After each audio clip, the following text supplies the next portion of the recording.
Halo semuanya, perkenalkan saya Ratu Tia Elviana dari 10 IPA 6. Di sini saya akan membahas tentang interaksi antara budaya lokal, Hindu, Buddha, dan Islam di Indonesia. Yang pertama, akulturasi dan asimilasi kebudayaan. Apa itu akulturasi dan asimilasi?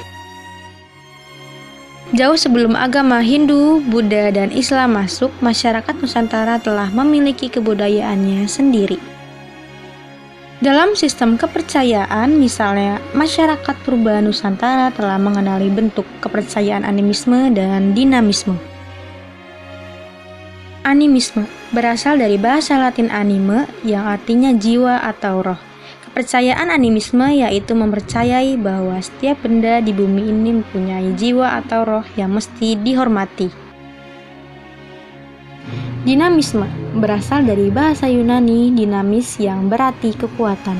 Sistem kepercayaan dinamisme yaitu semua benda yang besar seperti pohon besar, batu besar, dan gunung dipercayai mempunyai kekuatan gaib atau karena itu perlu dihormati dan dijaga. Semua ini digolongkan sebagai tradisi budaya dan kearifan lokal dari bangsa Indonesia sebelum masuknya pengaruh Hindu-Buddha. Semua hasil cipta, karya, dan karsa masyarakat tersebut terus berkembang sehingga masuknya agama dan kebudayaan Hindu dan Buddha serta Islam ke Indonesia. Maka terjadilah proses akulturasi dan asimilasi antara kebudayaan lokal Nusantara dan kebudayaan Hindu-Buddha. Apakah kalian melihat persamaan gambar tersebut? Akulturasi, yaitu masyarakat menerima unsur-unsur baru dari kebudayaan Hindu-Buddha sambil kerap mempertahankan kebudayaan aslinya, sedangkan asimilasi yaitu terjadinya percampuran antara kebudayaan lokal dan kebudayaan Hindu-Buddha yang menghasilkan kebudayaan baru. Yang kedua, interaksi antara tradisi lokal dan kebudayaan Hindu-Buddha.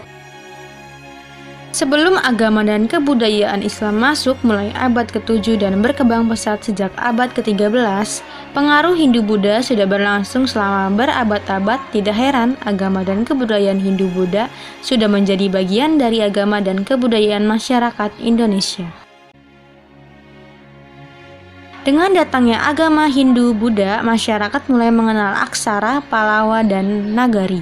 Bahasa Sanskerta kemudian banyak mempengaruhi bahasa Kawi dan bahasa Melayu kuno yang muncul kemudian. Dengan masuknya kepercayaan Hindu-Buddha ke Indonesia, terjadi akulturasi sebagai contoh dalam upacara keagamaan atau pemujaan terhadap dewa-dewi di candi. Terlihat adanya unsur pemujaan terhadap roh nenek moyang. Naskah-naskah kuno itu ditulis di atas daun lontar, umumnya berbentuk puisi, prosa, dan tembang. Karya sastra terkenal berasal dari India seperti Kitab Ramayana dan Mahabharata telah memicu para pujangga untuk menghasilkan karya-karya sastra baru. Dulu, sistem pemerintahan dipimpin oleh seorang kepala suku menggunakan sistem primus, inter pares yang berarti nomor satu di antara sesamanya. Sedangkan dalam Hindu-Buddha, sistem pemerintahan dipimpin oleh seorang raja. Sebelum masuknya pengaruh Hindu-Buddha, bangsa Indonesia telah mengenal seni bangunan dalam bentuk bangunan-bangunan besar dari masa Megalitikum. Pada masa Hindu-Buddha, kita dikenalkan dengan konsep candi. Sekian tutur sejarah dari saya. Terima kasih.